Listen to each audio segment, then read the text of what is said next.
अल्लाह करे तू बहुत कामयाब हो जाए। देख मेरी बात गौर से सुन, किसी की भी गलत बात बर्दाश्त बिल्कुल मत करना, वरना क्या है कि लोग सर पे चढ़ जाते हैं। और हाँ, अपने हक के पैसे जरूर। गौर से सुन मेरी बात, तुझे अगर नौकरी से निकाल दिया फिर बाबा से दूसरा मौका नहीं मिल पाएगा, और मैं भी कोई मदद नहीं करूंगी, बता रही हूँ।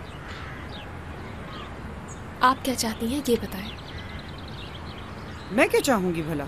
मेरा मतलब है कि आप मेरे लिए क्या सोचती हैं। एक माँ अपनी औलाद के लिए क्या चाहेगी? यही कि वो खुश रहे, कामयाबियाँ उसके कदम चूमे, और क्या। अगर आप ऐसा सोचती हैं तो मुझे क्यों लेकर जाना चाहती हैं? मैं वहां जाकर अपने लिए कुछ भी नहीं कर पाऊंगी और खुश भी नहीं रह सकूंगी। मुझे आप एक मौका तो दें अपने आप को साबित करने का।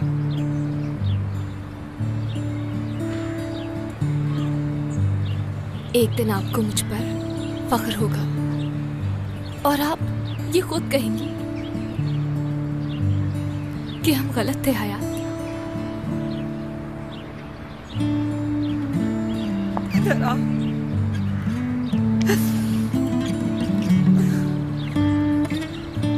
मेरी प्यारी बच्ची, खुश रहो।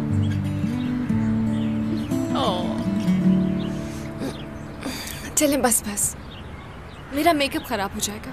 बाबा का फोन आए तो सलाम कहिएगा मेरा। लेट हो गई, बहुत लेट हो गई। तुम खुद तैयार हो गए, मुझे भी उठा देते तो क्या हो जाता। तौबा तौबा, क्या ये लड़की पागल हो गई है? इधर आ। Love you. तुझे अल्लाह बहुत खुशियाँ नसीब करे। आमीन। खुदा हाफ़िज़।